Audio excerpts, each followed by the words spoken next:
Hey everyone, I wanted to come on here and talk to you a little bit about something called triangulation, a tactic that manipulative, narcissistic, and sociopathic abusers use frequently, and how you can know if you are being triangulated.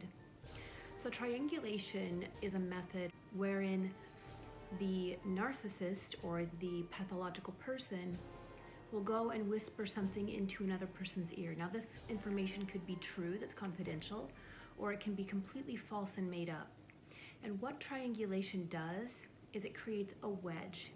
It creates a wedge between the person they are manipulating and the person they are targeting.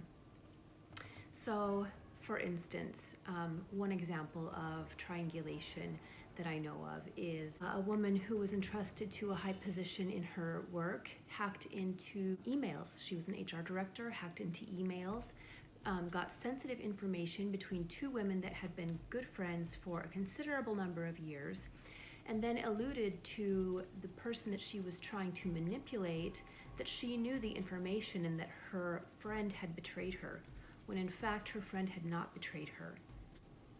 This creates all kinds of chaos. As we know, narcissistic personalities thrive on chaos. They are constantly creating new ways, triangulating, lying, manipulating in order to create more chaos. It helps them to feel alive. So how can you know if you're possibly being triangulated? If you find yourself inheriting enemies, meaning I hate this person because so-and-so hates this person, it could be a red flag that you are being triangulated.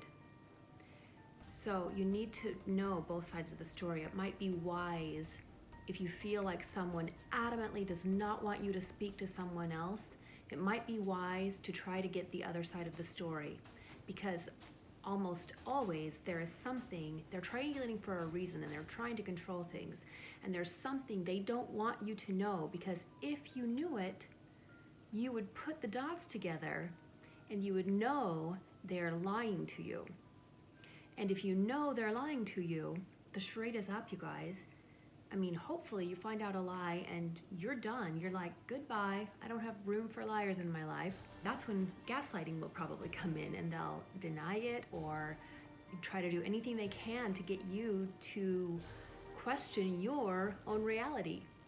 Another red flag someone who will triangulate is for them to give you a bit of information and then not really tell you where it's coming from, kind of be elusive to how they know. They might call you. I've had people do this to me myself. They might call you and give you a bit of information and tell you that they're concerned. You can't tell so-and-so that we had this conversation. You guys, huge red flag. If anyone's like, don't tell so-and-so, let that be a huge flag that somebody is triangulating you, manipulating you, and trying to have control over a certain situation. And so what can you do if you find out someone is triangulating you and manipulating you? Well, I know what I would do. It's up to you, of course, what you do. I would call them out, and I would create very, very strong boundaries and as much distance as I could between myself and the person who's trying to manipulate me. So there you have it. Triangulation in a nutshell. Why it's done, how it's done, and what to watch out for.